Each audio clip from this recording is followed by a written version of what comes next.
ticklish business any way you look at it. Come on, we'll stick together. Hello, everybody, and welcome back to another episode of Ticklish Business podcast, all about celebrating and honoring old Hollywood. As always, I'm your host, Kristen Lopez, and this episode, we are celebrating August birthday boy, Robert Redford, who we lost back in September, and we are doing one of the Ticklish Biz faves when we have too many movies that we can't decide between. We are doing top 3 Robert Redford movies, and I am excited to have guest Adam Kautzer with me. Adam, how are you? I'm doing well. How about yourself, Kristen? Oh my gosh, it's always good to chat with you. If you haven't listened to the episodes of all the bonus shows that Adam's done with me, head over to patreon.com/ticklishbiz and listen to them. So I'm excited that you were able to fit this into your schedule. We had a completely different guest that did not make it, and Adam was kind enough to jump in at the 11th hour. So forever appreciative. Yeah. This is going to be a little bit of a freewheeling episode just because as much as I love Redford, I didn't have time to prep for this other than watching one film that it's not even on my list. That's the funniest part. It was just like, oh, you know what? I'll just keep this in the background while I work and I do some research and just kind of refamiliarize myself with the filmography and the things that I know. I mean, like when you had asked me, I instantly knew which were my top 3. Like just instantly. Same. So it's going to be interesting talking just because we have, if anybody hasn't listened to the bonus episodes, they should actually do that because I think that we have different tastes when it comes to things sometimes. Yeah. You know, not always, but I think we see kind of similarities and things. So it'll be interesting to talk about these top 3 and where we come out. Exactly. And for people that have not listened to my top 3 episodes before, so we are going to do a round robin back and forth. Each give our 3s, each give our 2s, each give our 1s. If we have something else that is higher on the list as the other person, we will use my patented phrase, Makoko. So if I have something at 3 that Adam has at 1, he will pull a Makoko, and we will wait to talk about it till we get to where it's highest on the list. I mean, I want to start with a little bit of Redford in general, because when he passed back in September, I think he was one of those actors that everybody thought was going to live forever. I don't know why we thought that, but I think we all thought that.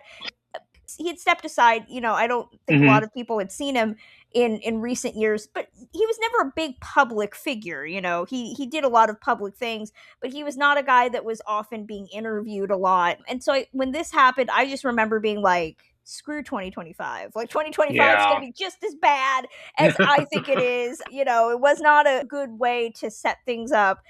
And so for me, it was it felt like, I know we use the phrase end of an era a lot, but it really did for me, losing Redford, I think really did feel like, because you have old Hollywood, right? And then you have the 70s. And we've lost a lot of, I mean, the majority of old Hollywood studio era people. And then you have people that kind of came up at the end of the studio era into the 70s and kind of led the way in, and I think Redford was part of that. And so again, it just kind of shows how much history we're losing. What about you? Where does Redford fit into your life, and what did you think when we lost him?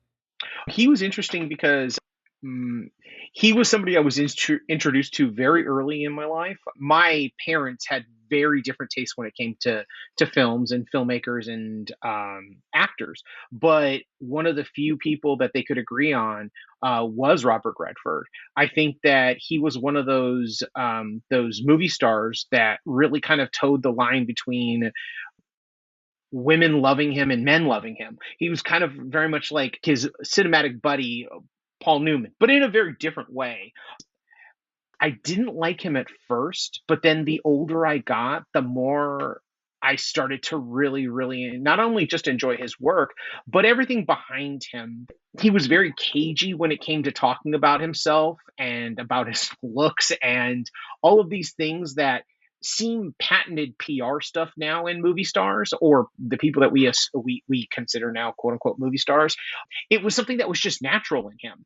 You could tell that he was just uncomfortable about talking about what people considered were good looks, and he was always kind of like skirting around it, and he used his star power for good, something that also Newman did.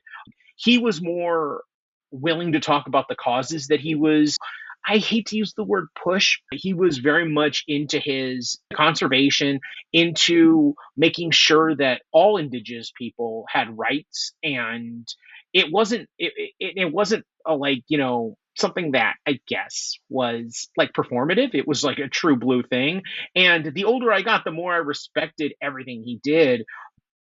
So like my first experience with him was The Natural and The Way We Were. So you can only imagine which one my dad loved and which one my mom loved, but they're both kind of weirdly romantic and weirdly aimed towards stars.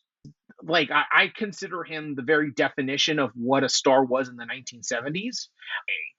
It was a big blockbuster. It was a romance, right? It was a big romance with two big actors. And then you've also got The Natural, which is kind of coming at the tail end of what we consider like a movie star apex, right? And getting into that second half of his career.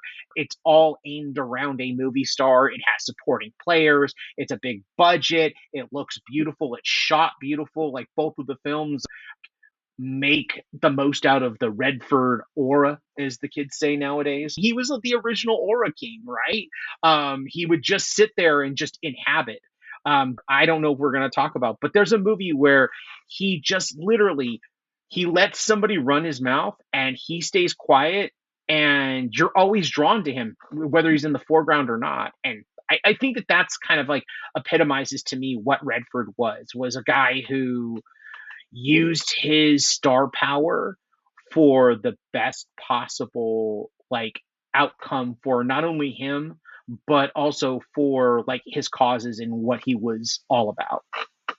He's a really interesting figure because you're totally right. He utilized his opportunity to make film to talk about politics, and he talked about film's responsibility with regards to the political landscape. I mean, of course, the obvious stuff like All the President's Men, but even something like The Candidate. I don't know any other film, actor at that time, or really any time, would make a very politically charged movie in the middle of an election year about No. the fraud and the corruption and the ways that candidates are kind of forced to play this game, throughout the campaign cycle.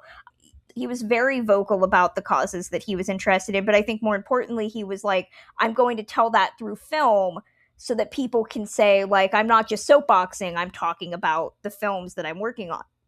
But of course, he was a big champion of the desire for anybody to make films. I mean, Martin Mhm. Scorsese, in the statement that he published when Redford passed, said Bob was a unique artist in front of and behind the camera. He was also a dedicated member of the Film Foundation board, and he gave the world of American cinema something irreplaceable and lasting with Sundance. And I think that's a big thing. Of course, for a lot of independent filmmakers, Redford is the person that gave them Sundance Film Festival, which is a lot of people would say has changed very significantly since Redford started it. Redford did take Mhm. a step back, and of course now it's not going to be in Sundance, Utah anymore. It's No. going to Colorado, so it's become, I think, far more of an entity than he initially wanted it to be. I think it's also surprising to realize how little we know about Redford as a person. He didn't do a lot of interviews talking about his personal life. I think most people would be shocked to know he's been married twice, that he has children. Kids. Yeah. He's one of those that benefited from not having this 24/7 social media cycle and really didn't seem to care about being a personality. So all of that, I think, makes him stand out from the people that we maybe know a lot more about going into the 70s, certainly into the 80s and 90s. And he inspired a lot of good looking actors to want to try to be performers. I think Brad Pitt's the most obvious kind of Yeah. person that was vaunted as the next Redford. I don't know if that's necessarily been earned. I think we live in a vastly different world now that without Redford in it. Oh, definitely. Just his contribution to independent cinema. I mean, without him, we don't have most of the 90s film brats, including Paul Thomas Anderson, Quentin Tarantino, Robert Rodriguez, anybody who came up through Sundance, Kevin Smith, like some of these people that Gen Xers adore and vault into the pantheon. His American Independent and then eventually Sundance um, Film Festival became a launching site for them. I mean, back in the 90s when like independent cinema had its time. And not to say that American independent cinema doesn't have its time right now. It's just it was a different era. People can just read the literature about it, like Peter Biskin's book. These are people that are winning Academy Awards now, and he had a huge part in it. Like not in the way that I think that people understand, but I mean, it's also Sundance Labs was something that was very critical to filmmakers and filmmaking in general over the last 30 years. Without it, uh, you know, these people that we're talking about even now, they're nowhere near they're nowhere near who they are, or maybe not even like the voices that they have. Is it doesn't come to fruition, right? And that's a big component of his career in the second half.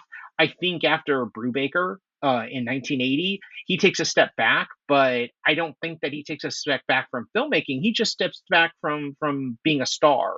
And I think anything that he does is like, he's getting paid a lot of money, but I think that that money is going to, from everything that I read, a lot of that money went to either self-financing films like the Milagro Beanfield War, or it's going to help Sundance and making sure that Sundance gets off the ground. Because, I mean, Sundance had been around, or I think it was called the American Independent Film Festival or something along those lines. I could not remember. But it was something that he really believed in. And like you were saying, to your point, and that's a fascinating aspect of his career, is that in that second half, he dives into, he becomes the model for all these actors that want to become filmmakers. Because without him, I don't think that Warren Beatty had been dabbling in it, but it almost feels like Warren Beatty's Reds is a serious reaction to seeing what Redford did. And I mean, if we know anything about Warren, is that he was very vain, right? Bob won the Oscar, and his only Oscar, which was a shock. How many times he'd been nominated? He'd been more times nominated as a filmmaker than an actor, right? And that's shocking. That's shocking to me. But the second half of his career, I think that Redford considered himself more of a filmmaker than an actual actor or star. He would probably guff at us calling him a star. Like, he really considered himself an actor. I mean, he went to the actor studio. I would guff at that too. Brad Pitt's a star. He's an actor, right? Or one of those hybrids, because the 70s really did kind of pronounce that. I mean, without the 70s, we wouldn't have Dustin Hoffman, another one of his co-stars, right? Who was a movie star at the time. And I often think about that, is that somebody like Dustin Hoffman was a star, or he opened movies. It's like we don't get that anymore, right? No, not at all. Like, I don't think we'll see the likes of Redford's caliber again, No. especially not in the landscape of the pipeline that we have now. No. No. I want to get into our top threes. Yeah. So, Adam, of course, you're our guest. I want to start with you. What was your number 3, and how did you determine your list? Ticklish Business is a very film literate podcast, right? So like people are like genuinely like, they understand. Yeah, exactly. Yeah, we're film nerds. So I either wanted to do things that spoke to me as a nerd in one case, but also things that maybe we don't talk about enough. The first things that were off the table to me were his work with George Roy Hill. Those are blockbusters. I was looking at Butch and Sundance made $900 million in adjusted dollars. Yeah. Like $900 million. Like right now we're recording this as Spider-Man is making like $750 million, and people are talking about it's going to get close to like $900 million. So that's the kind of level of hit it was, right? That was off the table, that and The Sting, but then also All the President's Men, because they're so polemic of like 70s films and like just in general film culture, that if you chose them, we would talk about them. And I think we'd have interesting conversations. But for me, I wanted to make sure that I talked about things that either spoke to my heart, or spoke to things that maybe people may need to search out. And I think that 2 of my 3 choices are indicative of that. And I'm actually very curious to talk to you about this, because I also chose it as a discussion point towards disability because it has a character in it, and I think that you already know where I'm going. I have a character in it that is disabled, but isn't played by somebody that's disabled. And I'd really like to know what your thoughts are on this movie, but we will get to that in a second. But that was my criteria in choosing my top three. And I will tell you, my top choice is actually my favorite Redford movie. And Okay. my other two, like, these are favorites of mine that I've seen multiple times. That's what my criteria was. What about Okay. you? How did you choose yours? So I went the opposite. I understood what you were saying, you know, and that kind of informed my thinking too, is that, you know, stuff like Sundance and stuff like The Sting, All the President's Men, I think if you looked at multiple podcasts, they'd all have the same, those would be the three. And for me, I saw those a lot later in my Redford film watch, and they Interesting. don't have the same power, you know, for Mhm. me. They don't have the same power to me. And in some arguments, I would say, is it more of a Redford picture or a Newman picture? You know, That's like true. That's that's the true. thing. Mhm. So I can tell you that those three are not on my list. Mhm. I went with things that I thought were interesting to his overall career, movies that I love, and movies also where he is just ridiculously hot. And I think that that is something that I know Redford would have definitely pushed back on. You know, his Yeah. looks were something that he really fought against, but like, that's what made you, man. Like, come on. You He know, it was helps that he you're was a talented. gorgeous man. Oh, I Was a mean, yeah. he was a gorgeous man. Like, he was one of the few men that could pull off a mustache. Like, you watch Yeah, him in yeah, Butch and Sundance, he has a mustache, or Electric Cowboy. You see yeah. those movies and you go, this dude, like, the mustache plays. It doesn't lessen anything.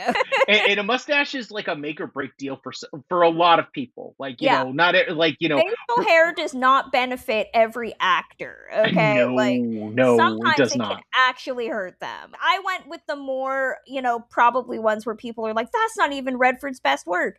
But I think in talking about them, we'll understand kind of why they stand out, you know. Mhm. So going back to you, Adam, what was your number three? So my number three was the Phil Alden Robinson directed Sneakers, for Yay! for a couple of reasons. The first one is that I feel like it represents the last time that Redford was like movie star Redford, and he's in a studio vehicle that typifies what I feel is the Redford movie, which is, if it's going to be popular, it's going to be kind of spy espionage adjacent. It's going to be smartly written. He's going to have a strong cast with him, right? Like, you look at that cast and it's literally a who's who of 90s, 80s and 90s, and even farther back, 60s and 70s, because Poitier is in it. And anytime I can talk about Sidney Poitier, it's a pleasure. Uh, it's this great, like, convex of, like, 70s paranoia, but done in a 90s spin. But it's also kind of speaking to what we're dealing with today, with everybody being watched, and like safety and encryption and all of those things, tech, but it never feels like a techie movie. And No. I just kind of love it. And the second part of it was that I really wanted to have a discussion about a disabled character that's portrayed in this film, that at face value could seem like a superhero because there's the grandstand moment of the movie, but like, I've watched this movie at least maybe 5 times since he's passed. That's how much I love it. This one was just like pick with my heart. So, but I'm also very curious because there's this fine line that it does with that character, but also the portrayal. You've literally written the book on disability in film, and I'm very curious as to what your thoughts are on this movie, especially the Whistler character played by the great David Strathairn. Yeah, I mean, I love Sneakers.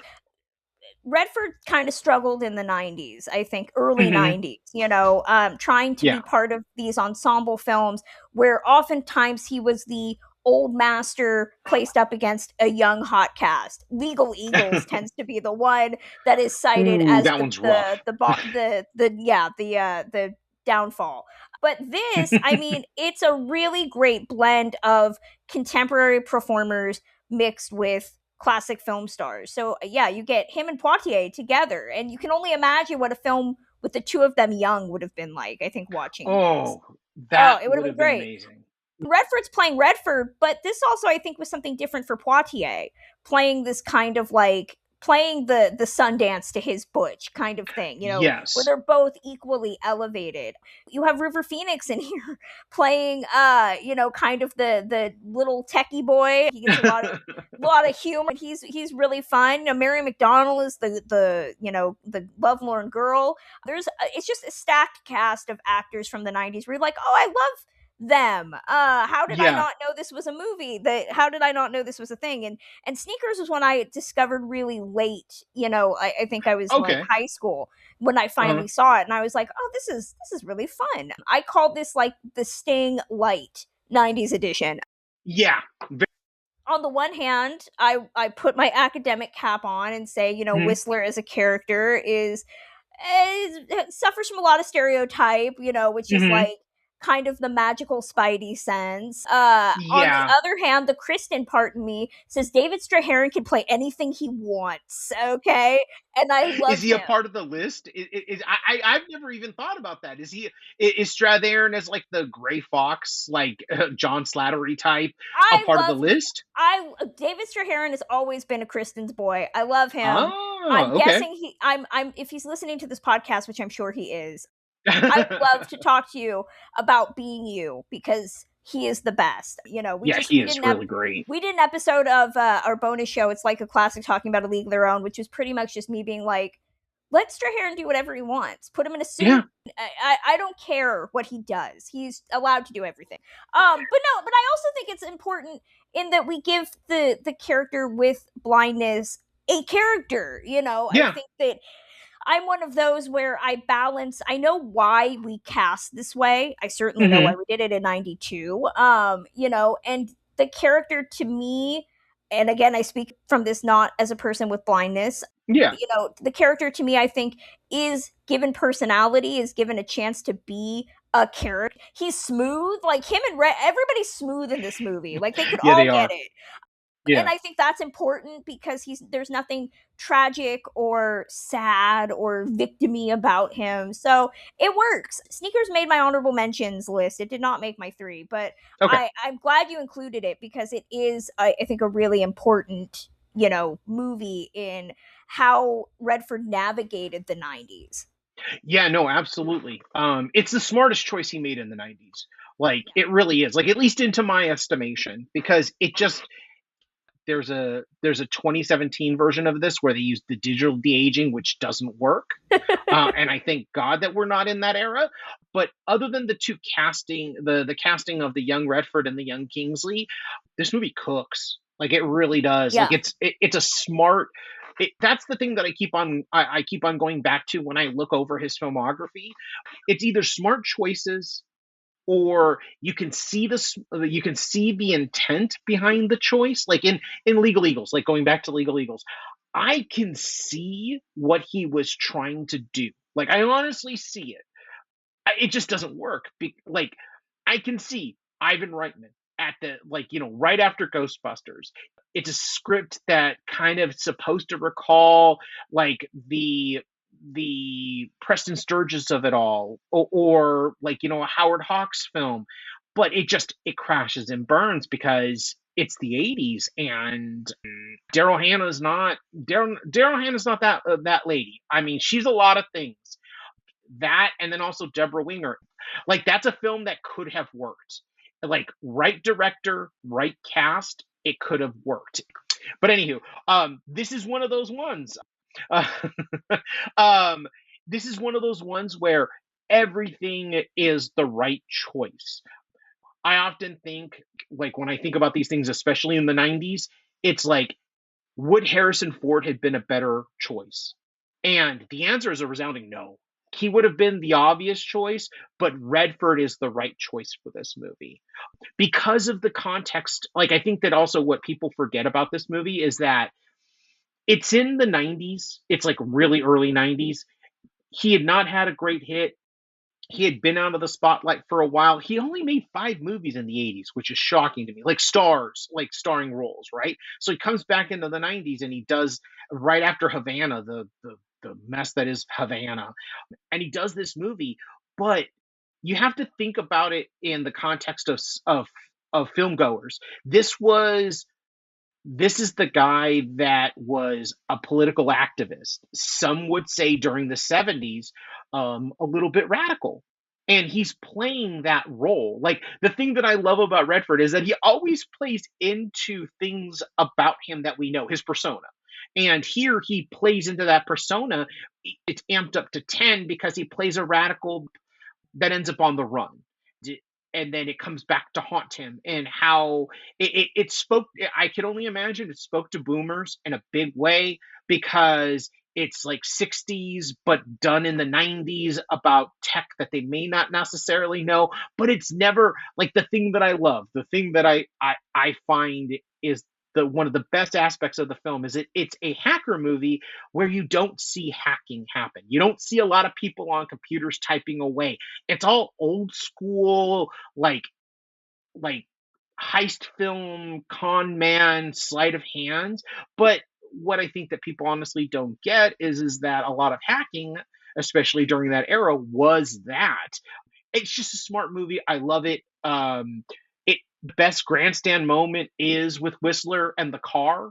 Like, I love that a film is so low key that its whole entire finale is set in a toy factory or a toy manufacturing company, and the biggest moment is between Robert Redford's character basically giving directions to David Strathairn's character driving a van through a parking lot.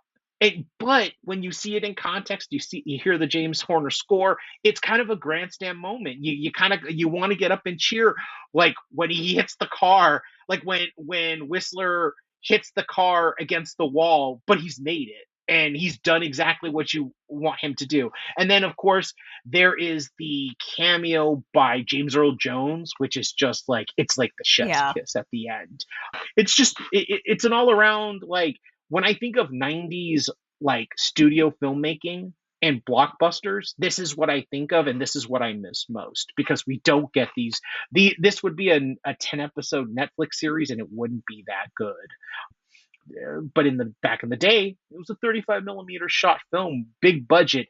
It was a hit. It wasn't a massive hit like what we think of today, but it was still a hit. And I just adore it. It's one of those 90s films that you can kind of like. It might be an entryway into Redford's filmography for people if they only know him from The Winter Soldier or the MCU, which is exactly. I'm going to take us back in time to 1974. Controversial choice. My 1 and my 2, I knew what they were going to be, and I'm sure most people that know me probably know what they are. My number 3 really could have been anything. I have a lengthy list of honorable mentions I'll share at the end of this, but I'm going to go with Great Gatsby. Okay, absolutely. Yeah. It's not a movie that I think a lot of the cast enjoyed or remembers with much fondness. I know Redford kind of had thoughts about it after the fact. This was a Jack Clayton directed film, script by Francis Ford Coppola, based on the F. Scott Fitzgerald novel, and of course Robert Redford plays Jay Gatsby.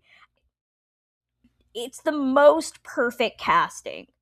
Like, you in really the 70s, who else were you gonna get to play Fitzgerald's conception of Jay Gatsby other than Robert Redford? And that came with a host of problems, because the fact that it is such a perfect casting really made Redford bristle. He wanted to play the character, but I think that set a bar that the rest of the movie was not able to cross. I've seen the Baz Luhrmann one, the one with Leo, and I think the fact that Leo ended up playing Gatsby after the fact, I think very much was a move inspired by Redford, kind of like, this is how you've made it as an actor, is if you play Gatsby. Yet I think what Leo's Gatsby does, rightly or wrongly, is kind of play with the discomfort of the character. This is a guy that is all a facade. There are Yeah. moments in the Lerman one where I'm just thinking like, God, Leo is so awkward. Enough to make you wonder if he's miscast because he just doesn't fit in the way that I think Redford does. Redford has that discomfort, but he also has that false confidence that the character needs. That first meeting with Daisy Buchanan, played by Mia Farrow, I think is done so well. I love that Jack Clayton emphasizes it's set, in the middle of August. Everybody's sweating, Yeah. and it, much like Sneakers, packed cast for the time. I mean, this was kind Yeah. of the big movie that everybody wanted to be in. Mia Farrow, I think, is fine as Daisy. There's never been a good Daisy Buchanan, in my opinion. Bruce Dern, I No. think, is really good. Karen Black, Scott Wilson's there, Sam Scott Wilson. Waterston, Lois Childs, a regular in Redford's stable of performers. It's one of those movies that, as we get into the 70s, you see this real push towards big budget literary adaptations, and they were really starting to fall apart. De Niro's Last Tycoon is usually Oh considered the yeah. example. But there have been other versions. Jennifer Jones had done Tender is the Night. There have been some other attempts to kind of do Fitzgerald, and it didn't really work. I think this one does work about as best as it can. I've read from a lot of critics that they think this movie looks ugly. Hmm. I mean, That's interesting. I get that. There is this kind of gauziness, I think, to how Clayton films it. Clayton, I don't necessarily think was the best director for this movie, but I think Whoa. the Redford of it all is unimpeachable. I think that he is so good. This is ridiculously perfect casting, and when you have that casting, how can you as an actor stretch when it's when you Yeah. are playing a role that everybody says you're built for? And I think he does really good work trying to challenge what the character is. No, you're right. You think of erudite, waspy man, and at face value, you think of Robert Redford. That's the thing. It's almost too obvious, right? Like the casting, and I didn't like this on initial viewing because so like to take it back, like I read Gatsby in high school, loved the book, had a very much like a Baz Luhrmann kind of imagined world when I read it. I was discovering Busby Berkeley at the time when I was in high school, so it kind of coalesced at the same time that I was reading this, and it melded into my brain that it would be a lot more. I hate to use the word cocaine fueled, but I mean that's kind of like the way that I felt like You it want was that 70s hedonism, damn it. exactly. So when I saw this and I saw how stately it was, it felt like a dream. Like, and that speaks to like I think that the reason why critics did not like the visual look is that it does feel like this dream. Douglas Scalome, who photographed in that gauzy manner that you're talking about, kind of like shot it like a dream, like a memory, right? Which it is. That's the element of what was making the Gatsby or the Fitzgerald resurgence in the 70s so difficult, is that Hmm. studio system's dead by this point, Yeah. but there are still so many actors that are not able to work outside of it. Like they don't know what to do. And I think that this desire to bring back Gatsby into the 1970s, or really any I mean, Harold Robbins, there was also a big desire to Yeah. adapt his books around this time. But you see a lot of these older studio era actors desperate to find something to hold on to. And I think they thought that that's what would happen. And a lot of these movies do feel very stodgy. Hmm. The older actors clash very strongly, I think, to different degrees. Tender is the Night, I think, is a really great example. Like the actors in Oh that yeah. just do not seem to blend together. Here, I think the fact that Redford was still very much a contemporary of people that had been in the studio system. Bruce Dern had dabbled in it a little bit. Mia Hmm. Farrow, of course, had dabbled in it. They weren't bound by it though. They were No. still able to adapt. Other actors were just not at this time. Can I ask you a question about this? Sure. Which it's all okay. So the Caraway character has bothered me throughout like my life. Like in I think all most like in literature would say they're irritated by him as a character. yeah. Do you think that Waterston is not cast correctly? Because I feel like Tobey Maguire's like completely miscast in that in Gatsby. I think the problem, much like Daisy Buchanan, the conception that people will always have will never meet with Yeah. how others do it. And the Hmm. problem with Nick Carraway is that he's really just the person that's telling us the story, the He's the eyes for cipher, he's right? the audience surrogate. Yeah. Yeah. And I definitely appreciate Waterston's performance more than I think McGuire's, if only because he's just a dude. He's just a guy that doesn't really have the chutzpah to really elevate himself. He's good background dressing. I think Toby Maguire is just a little too earnest and creepy, I think, in my Yeah. conception. And the change to the ending of the book will never Hmm. not irritate me in the Lerman Yeah. version. Like, it just makes me see red. Like, what if I wrote a book called The Great Gatsby in a movie called The Great? No, no. And before anybody says, I also had issues with that with Little Women too. So Greta Gerwig did not get off scot free. But no, I think Waterston, especially in '74, I don't know else you would get that was not going to distract from Yeah. anybody That's from Redford. that's very true. It was the perfect bit of casting. So if you go, I don't know, like you go the Al Pacino route, it becomes a very different film, but also a very distracting film. You almost need, like you said, you almost need someone that's white noise. And I hate saying that because I really do like Waterston. I like Yeah, Waterston in other roles. You almost want them to figure out, like, if you're going to do an adaptation, maybe do a bold one and take the Caraway character out of the whole mix and just make it about Gatsby and these people in an omniscient third party kind of point of view. It's like, even reading the book, like I think I read the book at the time that the Leo came out. I reread it and I was like, this is so distracting because you can tell what he's doing. You can tell what Fitzgerald is doing. It's purposeful. It's like, oh, let me just make this narrator or this person that's telling the story, and it's so distracting once you get, and it's like, I understand now why I will never read another high school era book again, is because it's all like very basic tropes. And it's not a bad book. I mean, it's a classic for a reason, but that's the one thing that I always like, that I come back to, is like when I come back and I think about this movie, and I haven't seen this one in at least 15 to 20 years. Well, when the last time the DVD came out, I made it a point to see it because it was one of those movies like, oh, okay, like Redford, you got to see it. It's brand new on DVD. And then it was like, oh, yeah, I remember this not being as overheated as I wanted it to be. But Redford, I mean, you like, it's that era where Redford is in his apex. He's a movie star that can do no wrong, and he's going to give it his all. Like, there's no moment in this movie, at least from what I remember, where he's the weak link. It's never him. I hate to say it, it's Mia Farrow that's the weak link. I mean, she's cast to type. I mean, that's the unfortunate part, is that she's a little too wispy for my taste. But she's always a little too wispy for my tastes in a lot of things that she's in.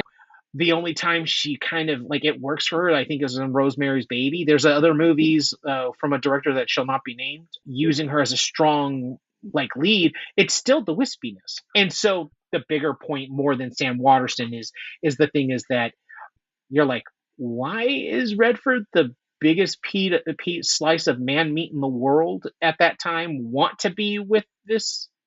Okay, it's just shmee shmee shmee. Let's go ahead and just go with the flow with this. But I understand the choice, especially from an eye candy's perspective. He is like everything. Like, every suit is like, it's like laser cut before laser cut. You're just like, how does this dude look this good all the time? Like, there's never a false moment. Like, he could never play comedy in the way that like Jerry Lewis could play comedy, because you'd never believe that the dude would trip over himself, because yeah, it's just impossible. If he tripped, he would just literally glide in the air. it, exactly. it's just like Well, Gatsby. yeah. Adam, what's your number two? Okay, so my number two is, it's actually around the time that he did Butch Cassidy and the Sundance Kid. It's his first film with Michael Ritchie, and it's Downhill Racer. Yay! I love this movie. This is Marty Supreme before Marty Supreme. This is like every sports movie about a driven sports star before there were movies about driven sports star. It's also the movie that Redford found a love for skiing from. He became obsessive about it, so much so. I mean, he bought a huge plot of land in Utah and named it Sundance, and started a festival there because he loved skiing there. Michael Ritchie as a filmmaker, I've came to very, very late in my life, and I'm thankful that I came late, late. And this is going to sound weird. Other than Fletch, nothing else from his career that I really actually knew him from. And it was only into my 20s and into my 30s that I started to discover him. And things like The Candidate, The Bad News Bears, which I feel no kid should ever watch the original until they're a teenager, because that movie is so highly inappropriate and it goes over people's heads. I adore that movie now. Like, that movie is like one of the top 10 sports comedies of all time. It's so on PC, but the meaning behind it, I don't think that people truly understand unless you were older. It's a movie about kids, not a kids movie. But back to Downhill Racer. Uh, Downhill Racer is just this very sharp character study where I'm not sure Redford has more than 20 lines in, but I feel it speaks more about him and the mechanics of ego and sports stars than I think any movie I've ever seen. Like, this is one of the great sports movies of all time, and I haven't even talked about the fact that, like, if you wanted a movie that starred Robert Redford but also stars Gene Hackman giving him the guff, then you found your movie in Downhill Racer, because that's exactly what it is. And it's just this movie where he, pardon the French, plays a dick for the entire 100 minutes, but there's so much rich character. It's like I said, like, it's a movie that I also came to very late, but it's something that I just clung onto and was like, how wait. So you're telling me that nobody has love for this movie? Like, I didn't know any people that loved sports movies that loved this. They're all talking about Raging Bull, Rocky. I'm like, okay, enough with the boxing movie, but have you seen Downhill Racer? What's Downhill Racer? It's a Redford movie. And then you can see people's eyes glaze over. They think The Natural. They think, oh, well, it's going to be this kind of maudlin, like, ode to an era. And it's like, nah, dude, you obviously don't know. You don't know what you're talking about, because this is something completely different. What did you think of Downhill Racer? So I've only seen this in parts. I have Okay. not seen the full movie. I have it taped though. I've heard a lot of great things about it. That it Mhm. was kind of a change for Redford in terms of playing a person that's not without flaws. I've heard it's a great Hackman performance. So I'm excited to see the whole thing. And I mean, The Candidate, I think, being their initial teaming sets an interesting bar, because that movie is about so much more than what the title implies. So, Oh yeah. yeah, I'm looking forward to seeing it. Okay. Yeah, Absolutely. I'm I mean, ready. and I think we both share a common love, like a love and affection for Smile, Yeah. Richie's first movie, which is also because of Drop Dead Gorgeous, which we love. But Richie was like such a nimble filmmaker. Yeah. It's one of those movies that you watch and you like at the end of the day, like when I watch Downhill Racer, I always just kind of shake my head and go, how is this not talked about more? And I think that speaks to like Redford's career in general, is like, when you take the tops, like the very top movies out, and you look at them on their own, you go, like, even something like Gatsby, it's like, how did people not talk about Gatsby more? Because it's like Redford at his peak, and you go, like, no matter what anybody is doing, he is like always like you always are compelled to watch him in that movie. And like I said, like Downhill Racer is the same. It's just it's a high pressure, high cooker, tense, very tense movie, and I really do enjoy it. And I think that something that we don't talk about a lot is it feels like a modern movie. Like that's the thing, is that it feels like a very modern movie. It doesn't feel like it's stately 60s. So yeah. Exactly. I'm gonna keep it in the 70s with my number Mhm. 2, which is The Way We Were. You know, it sounds weird, but I was really hoping that you would pick The Way We Were. Um, Something that I think that a lot of people do not know about me that is kind of funny is that I am a huge Barbara Streisand fan. I'm a huge fan of Babs. I think she's hot. Like I'll be honest with you, she's Fair. hot. The whole thing that she's an ugly duckling is kind of like ridiculous to me. You can watch this because it's two beautiful people falling in love. But I actually would like to know what was the reason why you chose this to put this on the list. The Way We Were, we've done a whole episode of the podcast. I would urge people to go back and listen to the full episode. Redford always worked best with actresses. I mean, I know everybody loves him and Newman together, but for me, you know, he really did espouse that kind of Joel McCrea-esque ability to work with a strong leading lady and not smother her, you know, the pair balance. And I think The Way We Were is kind of the apotheosis of that. The only reason it was not number 1 is that some would argue it's Babs's movie, which I get it. Yeah. But I mean, Hubble Gardner is the apotheosis, I think, of the untouchable male, you know, and Redford talked about how he was not Hubble Gardner. That was a big thing for him.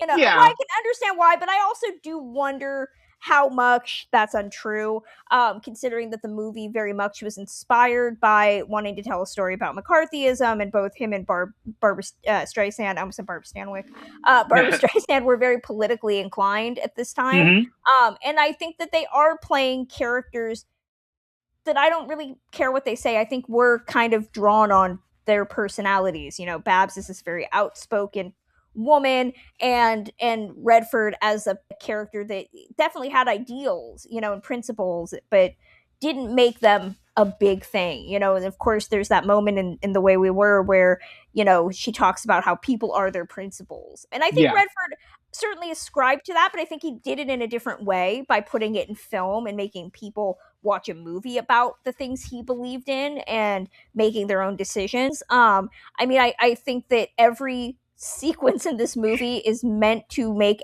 both of them look as impossibly beautiful as they can. Yep. You know, and he's that romantic guy that we all know as young girls we shouldn't want, but we want anyway. You know, he's that guy that's like, I want to be a writer and I want to be taken seriously, but has really no qualms with selling out. Yeah. And so, but I think that's all. I think that makes the relationship between him and Babs have great chemistry in this movie. I think the end of the movie, you are kind of forced to reconcile whether Hubble is a terrible character, considering how the movie ends. They share a child Yeah. he never sees ever. Okay. But I still love it. I still love it. Is it his most, I think it is, regardless, one of his most synonymous roles. And we've talked about this before just in pop culture, but Hmm. actors that found success catering to female audiences often are undermined and belittled for that success, and often Yeah. spend a lot of their career fighting against that. Robert Pattinson, I think, is probably the most overt current example. You know, That's somebody true. that Heath Ledger struggled with that, being considered a teeny bopper icon, and tried very hard to get away from doing the movies that had made him famous, Yeah. essentially.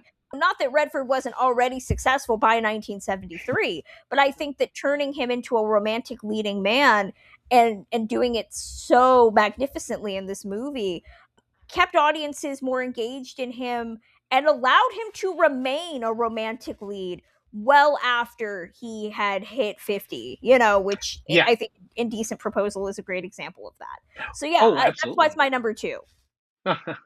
I do want to say that one thing about this, which is like He said that he wasn't this character, but I feel like, I mean, Sidney Pollack worked with him 5 times. That's his Marty Scorsese. Like, that's a guy that he worked with at the beginning of his career, believed in him, and so he does this movie, and I feel like there's a little bit more this character in him than he'd like to admit. But also, it was like what I loved about this movie, and what I still do love about this movie, other than it being a gorgeous movie about two people falling in and out of love, is that Pollock never takes the bite out of the movie. Like, the best part is that he never says that that Redford's character is a terrible, not a terrible person.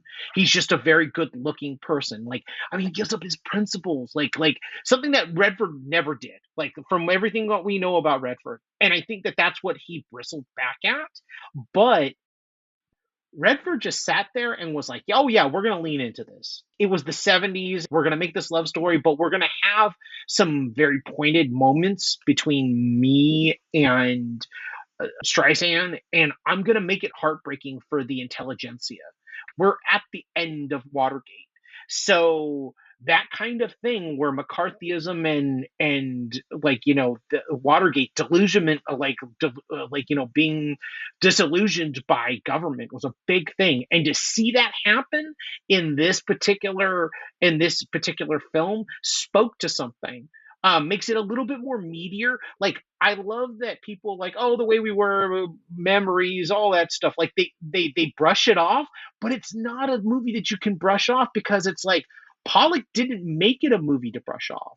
Like, he was like, nah, I'm gonna make something that hurts, that jabs, but also I'm gonna give you those moments.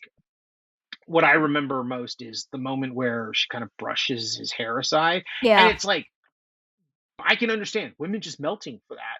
He is like the at the apex of his looks, and like, oddly enough, can like at what, 35, plays both a 20-year-old and close to a 40-year-old at the end. Like, he spans the 20-year gap that they play through. I think it's a 20-year. This movie really should be released in 4K, as all Pollock movies should, because they're all really, really good and really, really worth it.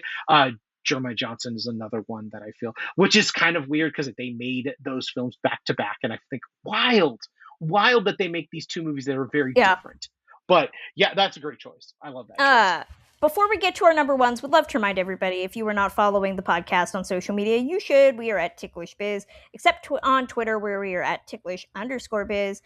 We also have our Patreon at patreon.com/TicklishBiz, where we give people episodes 48 hours early. We have mixers. We have our Secret Santa gift exchange. Please consider helping keep the lights on at Ticklish Biz HQ and letting me do more bonus content over there. And our YouTube channel is always at youtube.com/@TicklishBusiness. We are doing video. We have clips over there.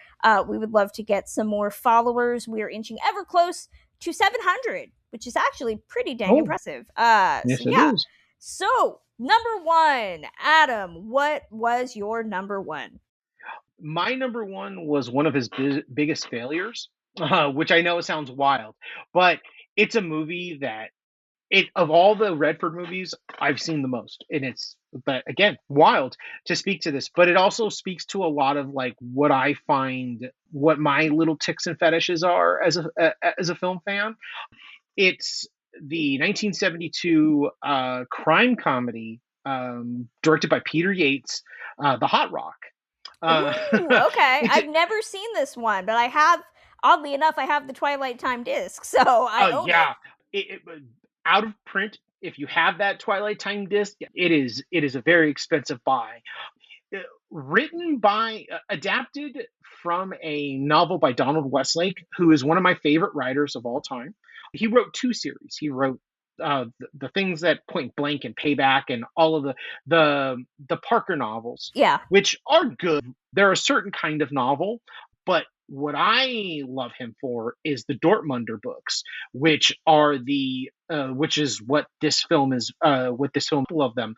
William Goldman actually wrote the screenplay for this, and basically he plays Dortmunder, who's like one of Westlake's main characters.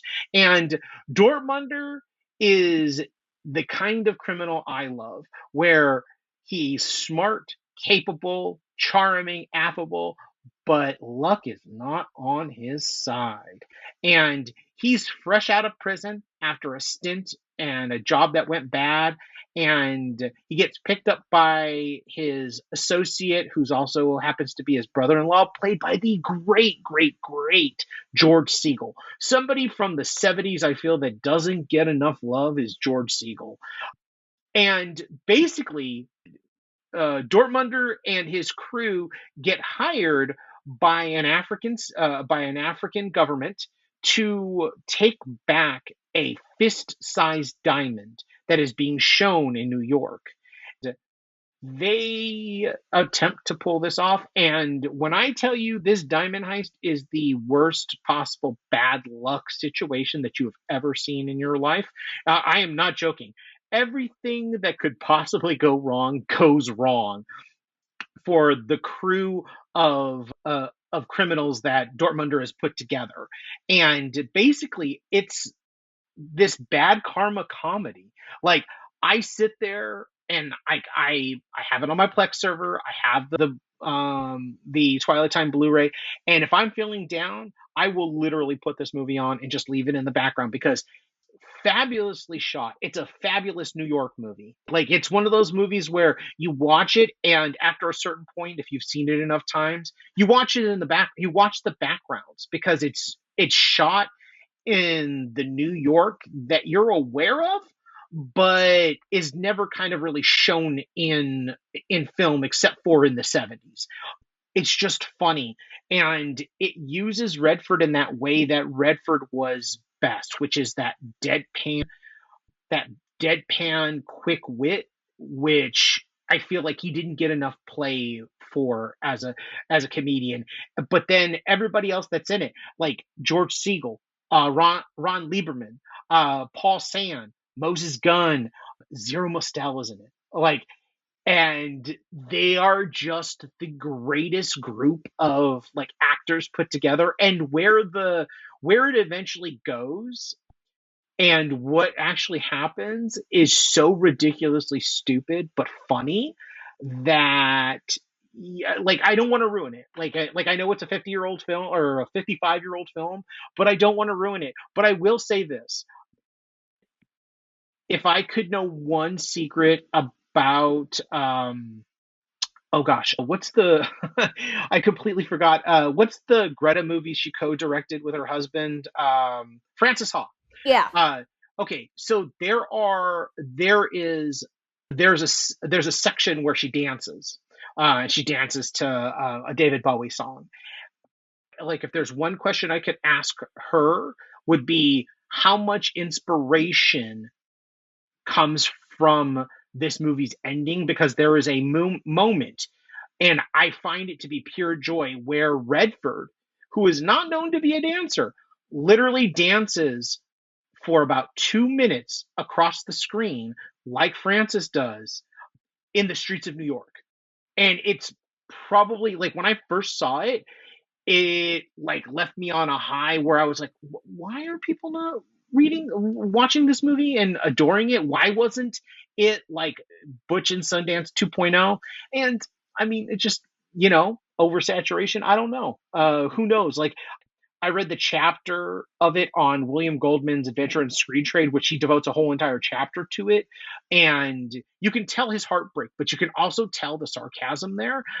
He was one of those wily guys that did not like his misses. Like, he was never kind to his misses, and he was very kind of mean to this movie. He blamed Peter Yates, basically.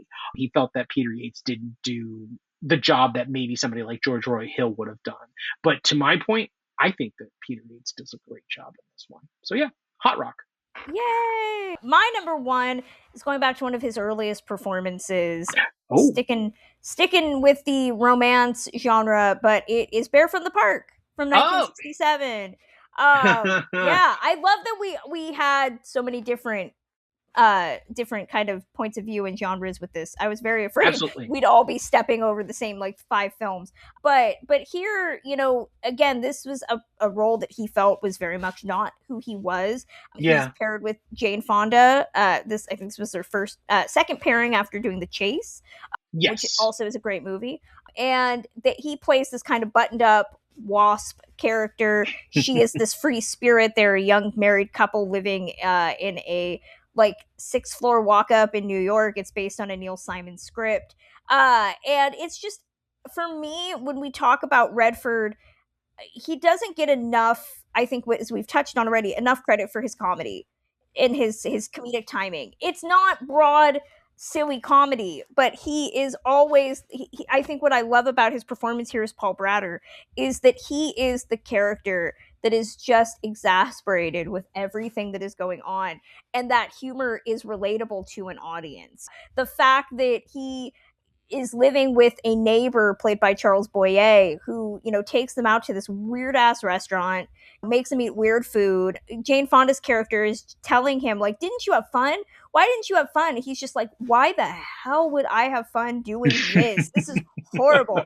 There's a line delivery he gives in this movie that I think is pitch perfect, where she talks about how she caught him drunk one night and she didn't realize that he was drunk. And he said, he's all, don't tell me about being drunk. I punched an old man in public. It's hilarious the way he says it. Or punched an old woman, I think is what it is. And I think that he works well with comedy that is trying to send up a type of person. And he clearly understands that humor. And when he is finally allowed to let loose at the end of the movie, it just feels organic. It doesn't feel like he's putting on a role that he's not suited for. He works within Absolutely. the comedy landscape that he has. And much like The Hot Rock with You, it's a movie that I can turn on and just watch and be enmeshed with. I got to see it on a big screen this year at the TCM Classic Film Festival. So, it's one of those movies that I think is just pure comfort, and it shows why I love Redford. He was this warm presence even when he's playing characters that aren't great guys. You just gravitate towards him. Because I know that you watched the 4K restoration at the Chinese. How did it play with an audience? I could only imagine, because Redford and Fonda were in attendance, right? Or Redford, Fonda was. It was after Redford had passed. Yeah. Forgive me, it's a Friday, but Fonda was there, so it was a packed house. How did it play? Because if you're gonna watch a movie, a classic comedy like this, the best way to watch it is at TCM. I can only imagine. Yeah, it played really well, and I think it was definitely beneficial, considering that a lot of people were kind of disappointed by the Fonda conversation at the beginning. Ben Mankiewicz did the interview, and he kind of picked low hanging fruit for a lot of the questions, and Jane did not necessarily seem particularly interested. She went on a long tear about like how much she loved Robert Redford and had a crush on him. It was a very weird interview, and I think the movie was a nice palate cleanser for how awkward it had been. Fonda at this point is close to 90. You trying to get anything out of her, you just kind of move out of your way and just let her talk, I guess, would be the point of that. But also, it's a beautiful movie. Like, the first time I saw it, even when I saw it, I think I saw it on Bravo, back when Bravo used to show like movies, and I just was startled by how mid 60s pop candy popcorn bright it was, but it was beautiful. And I finally got to see it in the original widescreen. And if anybody doesn't know, 60s widescreen is the best widescreen because they knew how to use the frame. I can imagine that it was just an experience to watch this, because it's designed to be seen on the big screen. I really adore this film. I like the stage play. I really do. I like Simon. I think that there's something lost in the translation when you watch a Neil Simon play and you see them on screen, on a theater, or a film adaptation. But this one is one of those ones that I have seen, and maybe it's because I saw it before I saw the actual stage play. I kind of love the whole mid 60s studio comedy, big budget, two beautiful people kind of version of this, because you're right, Redford is playing one of those guys that it's I don't do we know the context in which, because I know that he was in the play, right? And then the theater, the like a couple, like what was it, 5 years later, they decided to do the movie, or 4 years later. Was he forced into it, or was it something where he was just given a lot of money and he was like, oh, okay. I'm not really sure. Oh, okay. I mean, I think it would have made sense for him to transition to that, Hmm. kind of like Newman did, or well, Newman didn't do Picnic, so never mind. No. But I think it made sense for him to kind of go back to doing that after, because The Chase was not successful. It was not a very No, successful film, and that was kind of no. his debut. But I think he wanted to stick with something familiar, but I don't 100% Gotcha. know that. Gotcha. He wanted a win, and it was a win, right? Like it was a hit. Yeah, it Yeah. was. It was successful. Of course, everybody can throw out your top red. Bleh. Of course, everybody can throw out their Robert Redford top three. You can send it to us via social media. We would love to read them on air. I have some honorable mentions. We're not going to discuss them. We're just going to throw them out there really quickly. But some other ones that I included that I love: Twilight Zone, Nothing in the Dark. He plays the Angel of Death, and I Yes. can only hope that death looks like Robert Redford when the time comes for me. This Property is Condemned. I love both the movies he made with Natalie Wood. This Property is Condemned. Inside Daisy Clover. Inside Daisy Clover was not a hit, but I love him in that. That was my real first like young Redford thing, was seeing him as Wade Lewis, the kind of questionably maybe gay leading man that marries Natalie Wood's character in Inside Daisy Clover. Both of the movies he made with Wood are fantastic, though. Of course, The Sting, that's a great Yeah. one. The Chase, I do love The Chase. The Chase, if you want to just see every Yes. actor ever made, like ever put in one film, it's got a really sad, depressing story about how people persecute innocent people. I love Indecent Proposal. Adam knows I'm an Adrian Lyne fan. Yeah. Love me some Adrian Lyne, and I think he's just fantastic in that movie. Is there a lot of Vaseline on that lens? Yes, there is, but at the same time, I'm not really clear how anybody would have to be paid to sleep with Robert Redford. If anything, I think most women would have paid him. So, Yeah. there you go. Adam, any honorable mentions you want to stump for? Yeah, no, absolutely. I'm a huge Tony Scott fan, so Spy Game is one of those Yeah. movies that just for me. And before it used to be about Pitt, but now as I gotten older and I've watched that film more than a couple of times, it's all Redford. Like, why didn't Tony Scott try to find a way to work with Redford like three more times? I don't know. He worked with Hackman twice. Why didn't he work with Redford at least another time? Because he is so good in that movie. Another one that I would actually stump for, and it's another of his Pollock films, which is 3 Days of the Condor.